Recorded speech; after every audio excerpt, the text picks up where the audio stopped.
শরীয়তপুরের জাজিরায় পদ্মা নদীর ভাঙন তীব্র আকার ধারণ করেছে। নির্মাণাধীন তীর রক্ষা বাঁধের একাধিক স্থানে নতুন করে দেখা দিয়েছে ভাঙন। এরই মধ্যে নদী গর্ভে বিলীন হয়েছে বাঁধের অন্তত ২২০ মিটার অংশ। ভাঙনের মুখে বসতবাড়ি সরিয়ে নিয়েছে ৩০টি পরিবার। ঝুঁকিতে রয়েছে আরও অন্তত ৩০০ পরিবার। স্থানীয়দের অভিযোগ, ভাঙনের মধ্যেই অবৈধভাবে বালু উত্তোলনে পরিস্থিতি আরও ভয়াবহ হয়ে উঠেছে।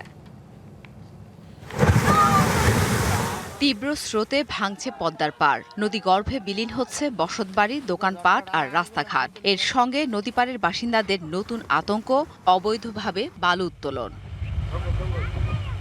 পদ্মা সেতু সংলগ্ন নাওডোবা থেকে জাজিরা ইউনিয়নের পাথালিয়াকান্দি পর্যন্ত পদ্মার দক্ষিণ তীরে প্রায় ১১ কিলোমিটার দীর্ঘ তীররক্ষা বাঁধ নির্মাণের কাজ চলছে। তবে নদীর পানি ও স্রোত বাড়ায় নির্মাণাধীন বাঁধের পালেরচর ইউনিয়নের কাথুরিয়া এবং নাওডোবা ইউনিয়নের পৈলান মোল্লারকান্দি ও আলম খারকান্দি এলাকায় দেখা দিয়েছে তীব্র ভাঙন।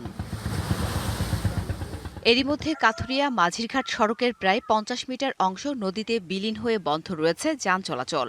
নগদ নিয়ে এলো হার নামানা হার অফার। সর্বনিম্ন ১০,০০০ টাকা রেমিটেন্স নগদে পাঠালে থাকছে স্বর্ণের হার জেতার সুযোগ। স্থানীয়দের অভিযোগ, সময়মতো সঠিকভাবে নদীর তীর রক্ষা ও জিও ব্যাগ না ফেলার পাশাপাশি রাতের আধারে একটি চক্র অবৈধভাবে বালু উত্তোলন করায় ভাঙন আরও ভয়াবহ রূপ নিয়েছে। বাড়ি ঘর এই যে এই মাথায় এখন ভাঙতে ভাঙতে এই মাথায় আসি ক্ষেতের সীমানা শেষ, গাঙ্গে নিচে আর যার ওই এই যে ভেঙে চুরে নিয়ে মাছের খেতে নিয়ে থুয়ে দিছি। সুন্দর মতো বেরিবান্ডা যে কইরা দেয়, বেরিবান্ডা কইরা দিলে আমাকে আর কিছু লাগবে না। ভাঙনে মাথা গোজার ঠাঁই হারিয়ে অনেকে খোলা আকাশের নিচে, আবার কেউ কেউ আশ্রয় নিয়েছেন অন্যত্র। বস্তা এখান হালাইলো আর এখান ধরে গেল, ওই জায়গাটায় আস্তে আস্তে খোলাইতে হ্যাঁ ওই যেই বস্তা হালায় বস্তার সহ্য আসা জায়গা। রাত্রে বালুগুলো কাটে মনে করে জায়গায় আর গভীর বানায় হালায়। বস্তা দূরত্ব যে কাজ করতো, যখন দরকার তখন যে কাজ করতো, এই বাংলাটা ভাঙতো না। ওরা বালু কাটবে, চুরি করে কাটবে ওরা।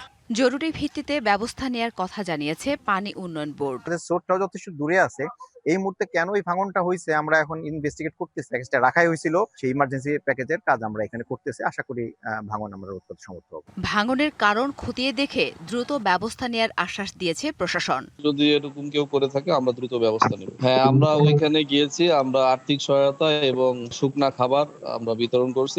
বাঁধটি দ্রুত স্থায়ীভাবে সংস্কারের পাশাপাশি অবৈধভাবে বালু উত্তোলনকারী চক্রের বিরুদ্ধে ব্যবস্থা নেয়ার দাবি স্থানীয়দের। DBC news desk.